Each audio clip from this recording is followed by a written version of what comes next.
All right, welcome.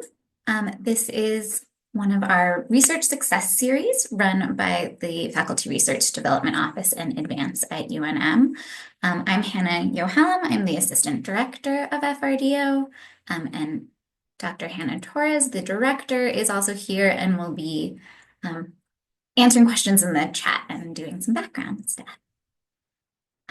Thank you all for joining us. So the focus today is thinking about team research, particularly in regard to proposal development and sort of project management. So we're going to be talking about some useful tools for goals and value setting, collaboration, communication, and time management. And so the big picture is that some of these tools can help with some of the things that might feel harder to manage in terms of power dynamics and interpersonal dynamics. So if you set up a good structure to begin with, that might mitigate some of the problems you might have that feel harder to deal with.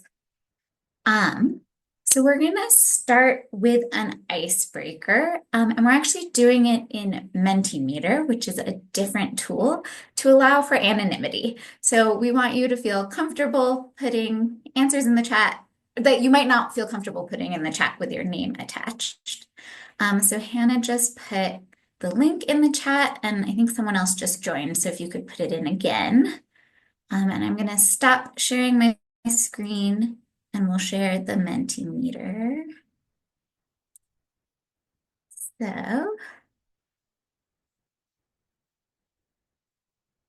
are you all seeing it?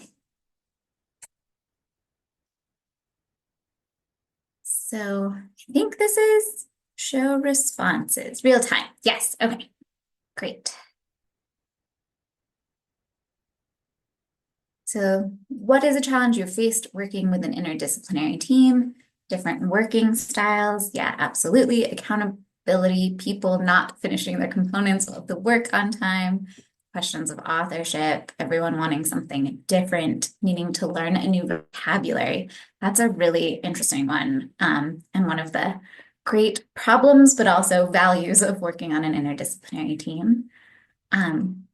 Yeah, so hopefully different priorities for research. Yes, absolutely. Getting everyone to buy into teamwork instead of thinking about their personal agendas and costs. Folks not showing up for meetings, but wanting to still be part of the project, shared language across fields, sense that some disciplines are more important than others, and ideas from that discipline should be valued more. Yeah, so one of the things we're going to be talking about is sort of goal setting from the start. So hopefully having some of these conversations explicitly and pointing it out can hopefully mitigate some of this. And then also maybe you can point to agreements that you've already made so that if people aren't adhering to timelines or authorship, it's not you asking them to do it. It's like you pointing back to saying, like, we made an agreement about this. You're not adhering to the agreement. Are there things we need to change? So it takes the interpersonal piece out a little bit. The other question is, what is a challenge you, oh no. I'm gonna say, sorry, I don't use this tool very often. I'm gonna go to the next slide. So how have power dynamics revealed themselves on interdisciplinary teams for you all? I can copy the link again. I think it's the same link. It is. Okay, great. Thanks, Anna. So if anyone has, yeah, okay, great. It's loading. So it's going to create a word cloud based on your responses. I'll give it a second to do its real-time thing. Yeah, conflict, rank, few voices dominate, absolutely. Sexism, condescending, disadvantages from the beginning. Yeah, so team dynamics, it's really a space where differences across identity can come into play. And yeah, Karen put in the chat power struggle, people feeling devalued, mentorship also. So there are positive sides to power imbalances, right? Someone with more power can potentially mentor someone with less power. Yeah, and again, I think in many cases, these are implicit, right? They are not talked about from the beginning. And you might not feel comfortable talking about all of them from the beginning, but we're hopefully going to talk about some tools that allow you to talk about them and then also might mitigate some of it. So that again, it's less about like, are you an assistant professor versus an associate professor? And it's more about like, what's your role in working on this particular proposal so that those hierarchies can be leveled a bit. And again, in terms of distribution of labor, try to, like from the beginning, think about the ways in which those with more marginalized identities tend to do more of the work. So I'm going to go back to my slides. Thank you for sharing.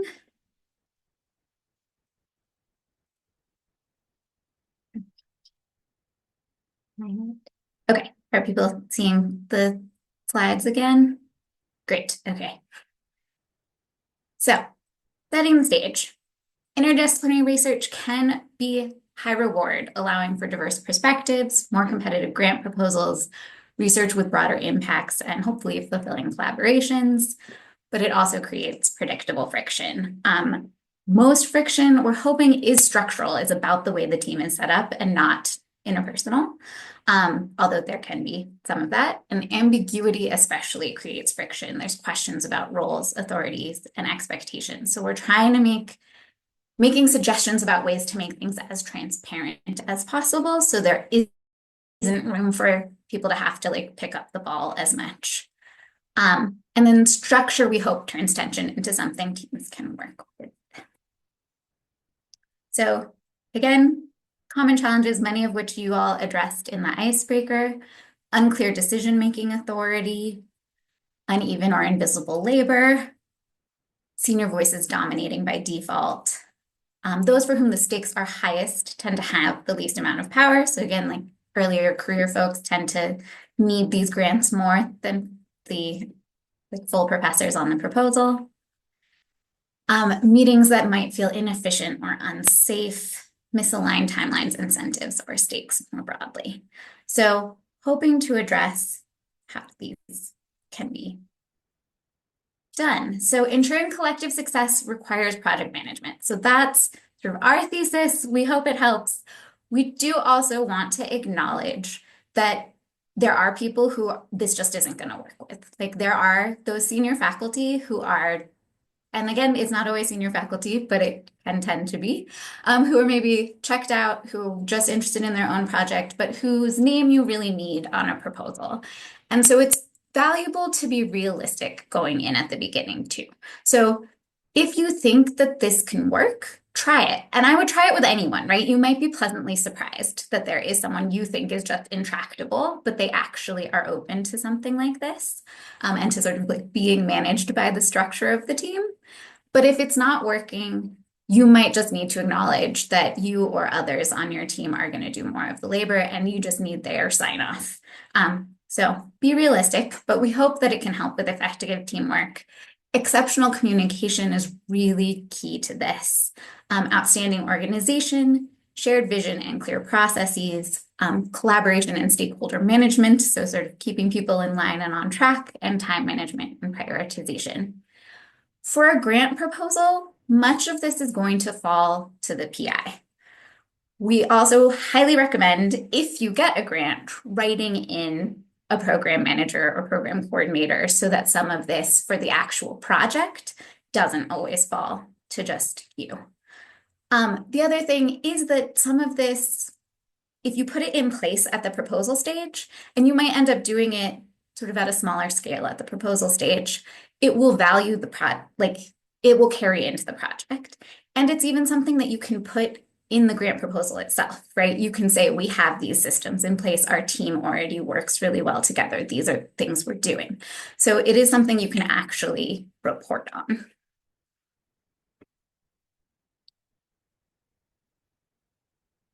Oh, My video is skipping. Is it continuing to skip?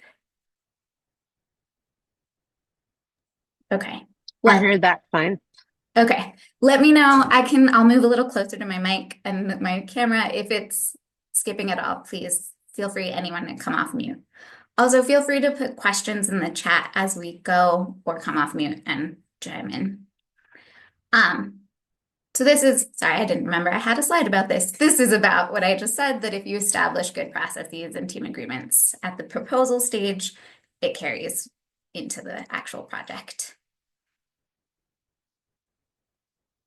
So the first thing we recommend starting with is shared goals and values. At the level, and again, you can talk about what scale it makes sense to do this for. So it could be at the level of what are your goals and values for working on this particular proposal together?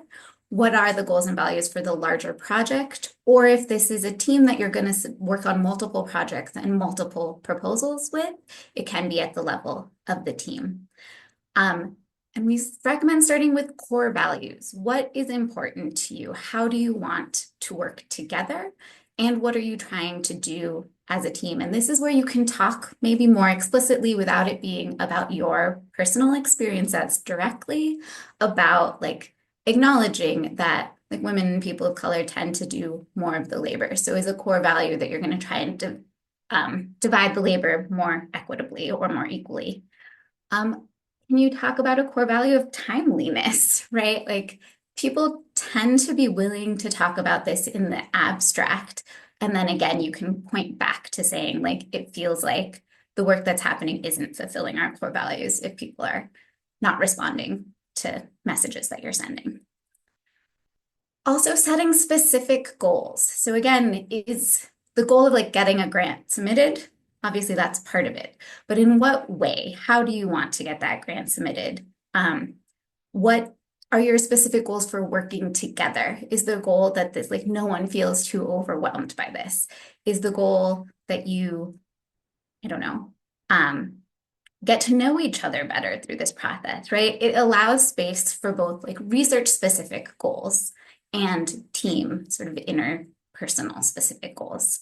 And acknowledging people's different strengths, playing to people's strengths. So again, if there's someone who just doesn't respond to email, but they are really great on the phone, you can talk about that. And I'm going to talk about communication a little bit later. But so lean into what people are good at rather than trying to force people to change a huge amount. And this can also become, for the level of a team, a more holistic strategic planning opportunity where you can also write a mission statement and a vision statement. And FRDO is available and happy to help facilitate that conversation. And we can also help facilitate sort of the smaller, more proposal specific conversations. It can be really valuable to have sort of a neutral third party leading the conversation as well. And we also are happy to have like pre-conversations with PIs before these meetings so we can sort of like know what the potential pitfalls within the team are going into it. So we're happy to help you do this. So collaboration planning is more concrete version of sort of the strategic planning. So it's really how are you going to work together? What are your concrete objectives for getting done? What are the roles and responsibilities? What are your communication channels and norms? And how are you going to resolve conflict and decision making? So what tools are you using? What are the expectations for how quickly people respond to things? So again, not leaving it up to chance. And like, I get anxious about things if I haven't responded to them within 2 hours, right? But that's not true for everyone. And that can't be an expectation that I put on other people unless it's stated, unless that's part of your team agreement. So like you need to actually have that conversation so that people know what's expected and can opt in or out or decide together how to work.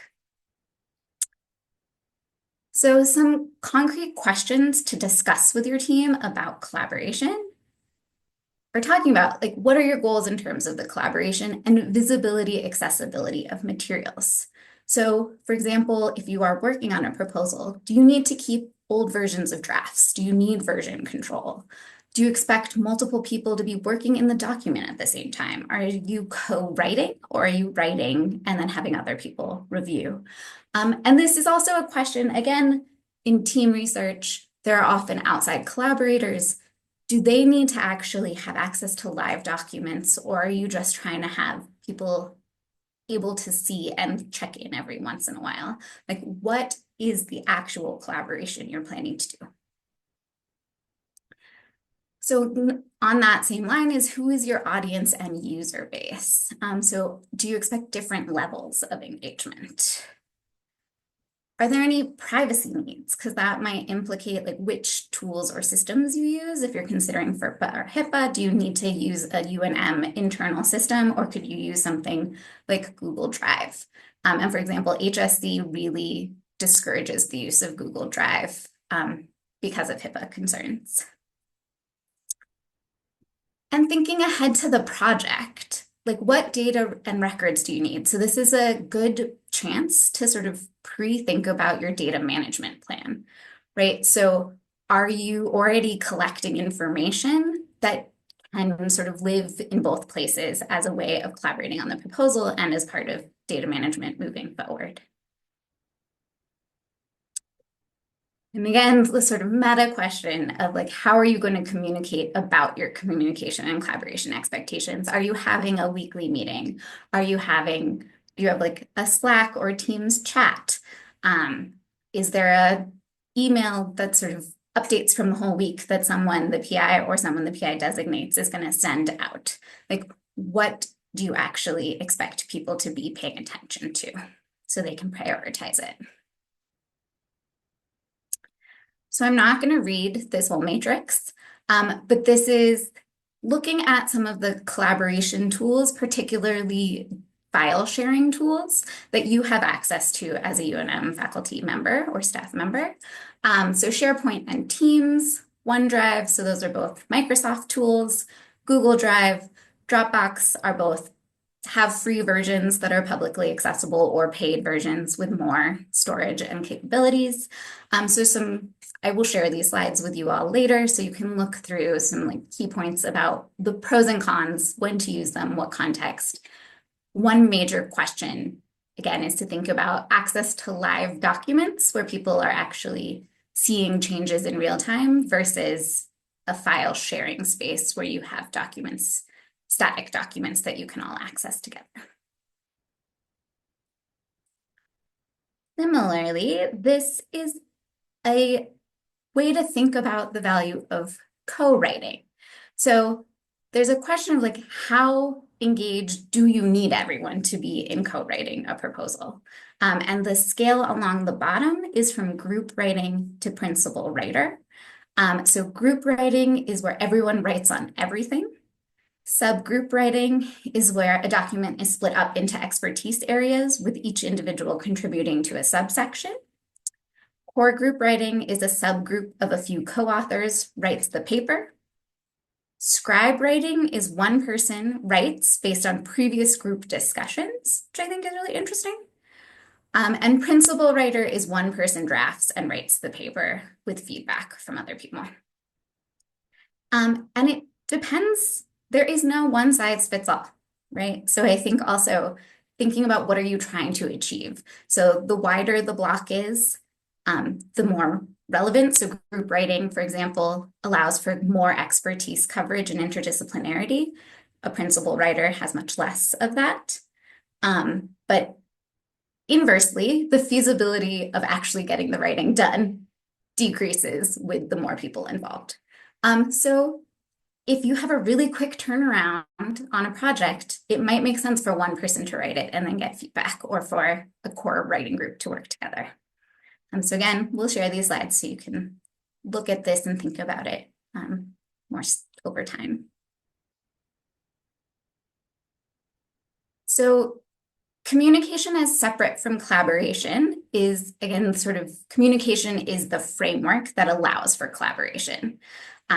So collaboration is actually working on the product together, whether it's the grant proposal or an article from the project, and communication is how are you talking about that.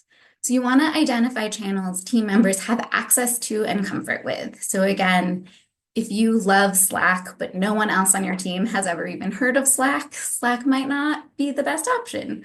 Although if you have a team of people who are really like tech savvy and like trying new things, maybe it is. So again, getting to know, having these conversations early on with people about what they're comfortable with. You want to develop norms for the communication channels as well. So are you expecting people to respond quickly? Are you expecting people to use all of them or have them open? So for example, FRDO uses Teams very often for a sort of full office chat. And so the expectation is that we just have Teams open in the background at all times. And if we're going to like sign off and work quietly for a number of hours, we tend to say like, hey, I'm getting off Teams for a little bit. So being very clear about what you are expecting. Setting best practices for coordination meetings, which I'll talk about on the next slide. Consider scheduling working meetings. So also often meetings can feel less useful if it's just people sharing out, right? There's always this meeting could have been an email question. So maybe it's that you're actually going to draft something together, or you're going to draft something separately, but you're going to all be on Zoom. So if a question comes up, you can answer that question together. So meetings don't have to just be discussion based. And ensure follow through. So again, this is where if you set these expectations from the beginning, it's easier to have the conversation of like you're not meeting the expectations because they committed to them to begin with versus them being implicit expectations you have for other people.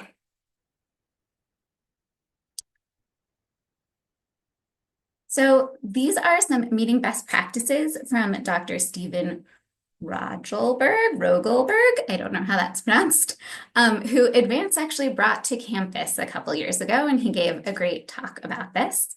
So these are some high-level points, and he has a whole book of suggestions, but top 5 are manage meeting size. So under 8 participants for like an actually engaged discussion meeting is preferable. So you want participants, not spectators. And you can consider inviting some people for different parts. So again, like really thinking through who needs to be there for which conversations. Don't assume you need a whole hour, right? That's the default setting, although I actually think Outlook has now been defaulting to 50 minutes, which is really great. So leave time for transitions between meetings and also, again, think through, do you actually need to fill this space? Because most people will fill the hour if given the opportunity, but you might actually have a more effective, efficient conversation if the timeline is shorter. Start your meetings well. So he talks about the leader of a meeting being a host and setting the stage for the space. And so actually like welcoming people in, introducing people who don't know each other. Team research often is a bit of a chain of people, right? Where you have collaborators who you know well, and then you're connected to someone else who has collaborators they know well, but the collaborators don't know each other. So definitely think about the interpersonal pieces. Think about how you would host a dinner party. And obviously you don't have to do quite everything, but you want to make people feel comfortable. And similarly, mood matters. If you come in terrible mood, really upset, that sets the tone for the meeting. So trying your best to be, you don't have to be like falsely positive if there's a problem that's arising, but coming in to work productively. And evaluate your meetings periodically. If you've set up weekly meetings and it's not feeling efficient, maybe you go bi-weekly. Or if you really need to get a lot of work done and you think getting people together in the room will do it, have them more often, right? You don't have to stay committed. You don't want to change them all the time, but you don't have to stay committed to a schedule just because you set it at the beginning.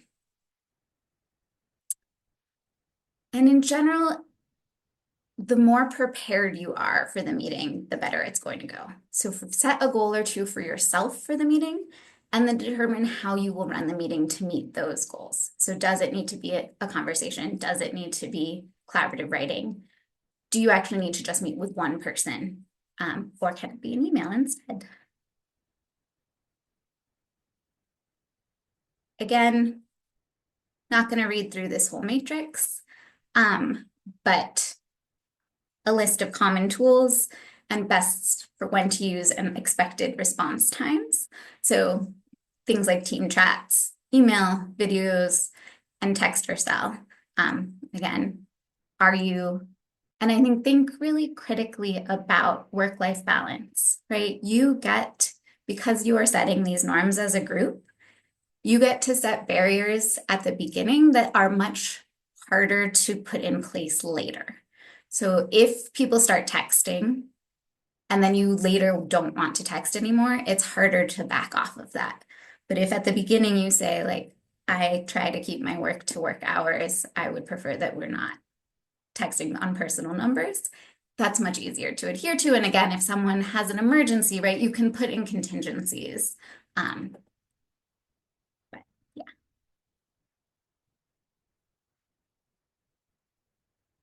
And the final tool is thinking about time management and prioritization. So why is this important? It can help you meet project deadlines and milestones. Again, expectation setting. If it's stated from the beginning when something will be due, it's easier to hold people to that. If you already are funded, it will help with budget control, project planning. It generally increases productivity and again can enable better work-life balance and well-being. And I do think, so project management, there's a whole like time management, project management world of resources. I'm happy to share more with you. But a couple, so the Pareto principle is the 80-20 rule that 80% of effects come from 20% of causes.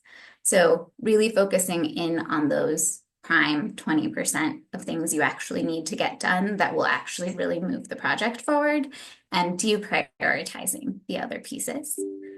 Time blocking is really valuable, which is just putting blocks on your calendar so that you're not having meetings scheduled and you can actually focus in on the work you're trying to do. If you have shared calendars, it can also make what work you're working on more visible to the rest of your team. And this is also a plug for our next research success series.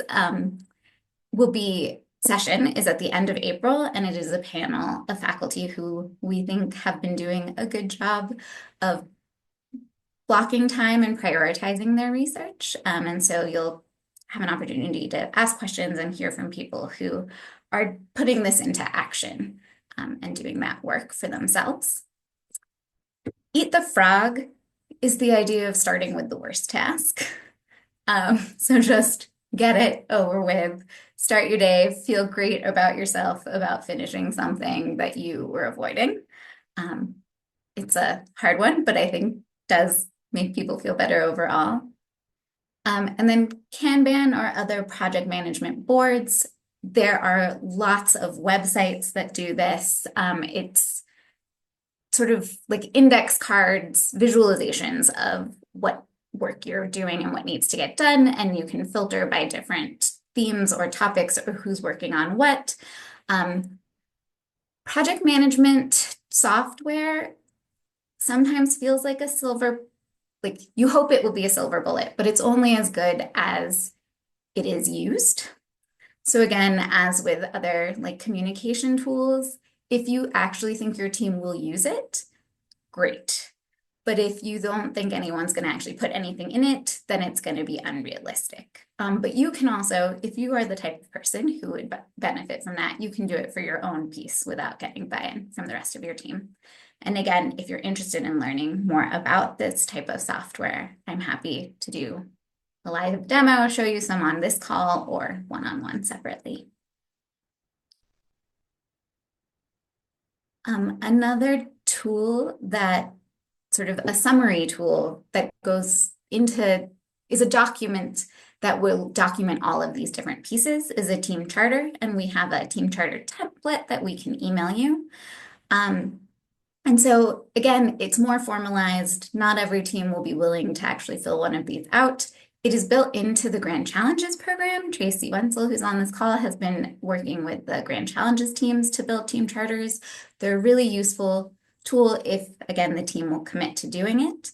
But it's a space where you can write down your mission and objectives, roles and responsibilities, the budget and resources, how you want your work processes to go, how you're going to assess how it's going. So again, that's another opportunity to actually have a place to point back to if someone's not doing what they say they're doing, or if someone's doing really well, to say, like, we actually have metrics for this. And that can also go into grant proposals. If you have a team that's self-assessing already, like that looks really excellent in a grant proposal.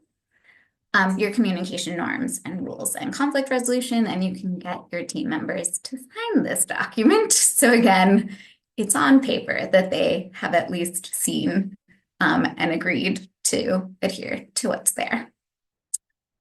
Um,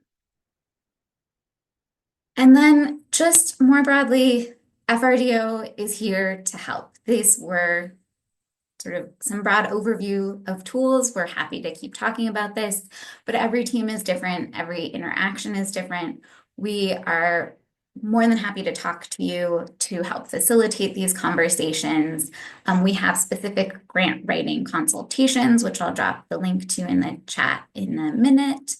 And also, I know that Advanced Julia Fulgham, the director, will also have one-on-one conversations with any faculty, totally anonymously. So you can say whatever you want and she can help advise. I also highly recommend meeting with ombuds.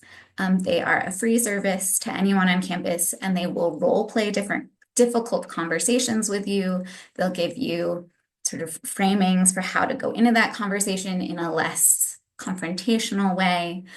So again, hopefully these systems that you put in place mean that you're not having to have those as difficult interpersonal conversations one-on-one directly. But if you do, ombuds can help you think through how to do that best. So the takeaways from this are team research has unique benefits and challenges.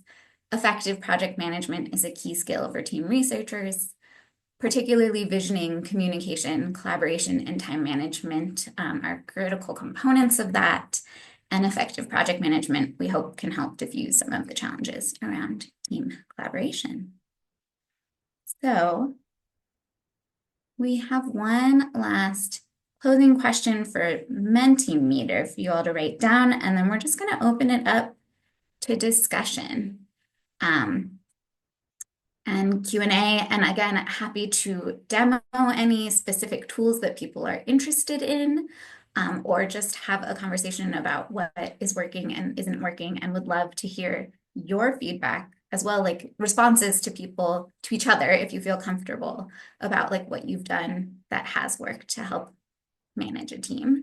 So I'm going to stop sharing this and go back to Mentimeter for a minute. Sorry, I have too many things open. Once the new slide is up, the new question should show.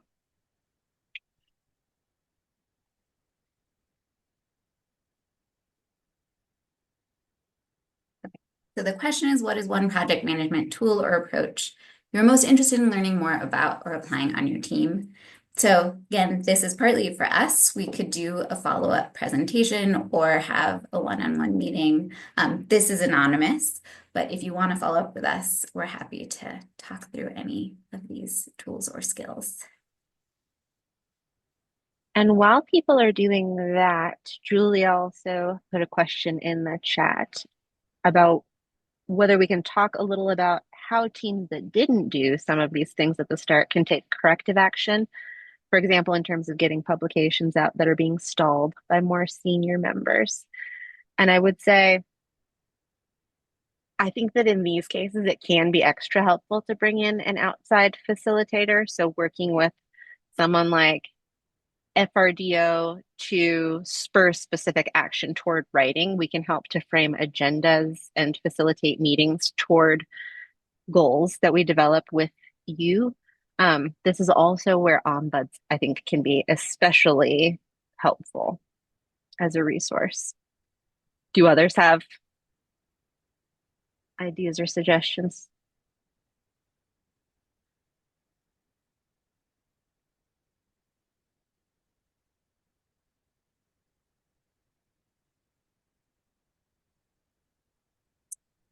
Okay, well, we can return to that. And these, so project management tools and Asana is a specific project management tool.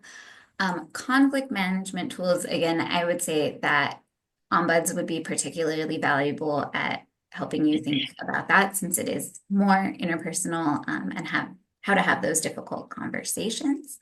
I can do a quick screen share of Asana and what like that type of project management tool looks like. So Sandy, you and I were chatting about recording. If you can keep recording for that, and then we'll stop recording for the like more general discussion in just a minute.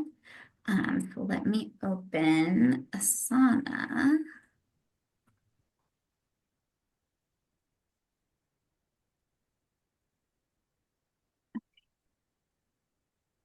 So, so there's Asana, there's Monday, there's Kanban, there is Smartsheets has its own product management built into it. So we can, there's a lot. If you search project management software, you will find lots of examples. Trying to see, I'm actually not logged in. So Asana is one of the more like pretty and very easy, user-friendly. So let's see, organizational planning.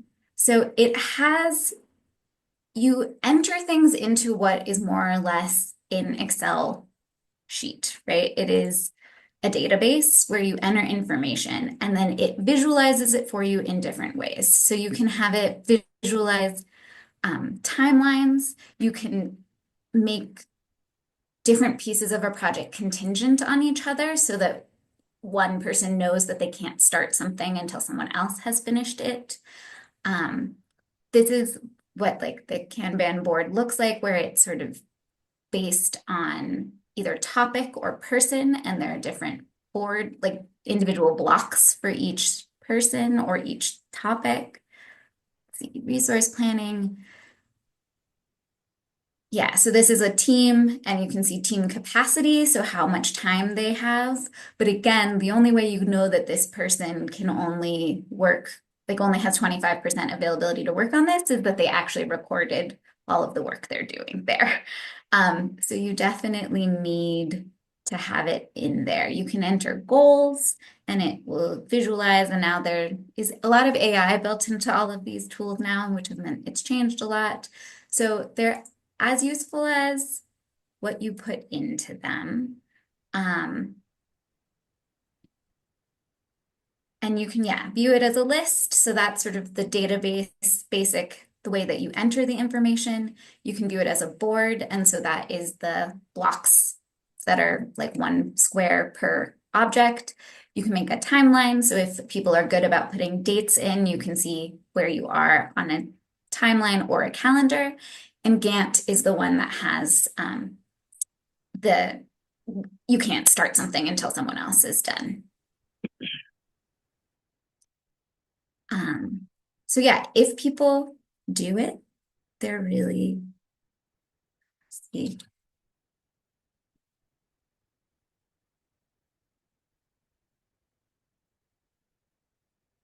And there are lots of templates, so there are ways to like already have it in there. So yeah, new request in progress complete or by individual person.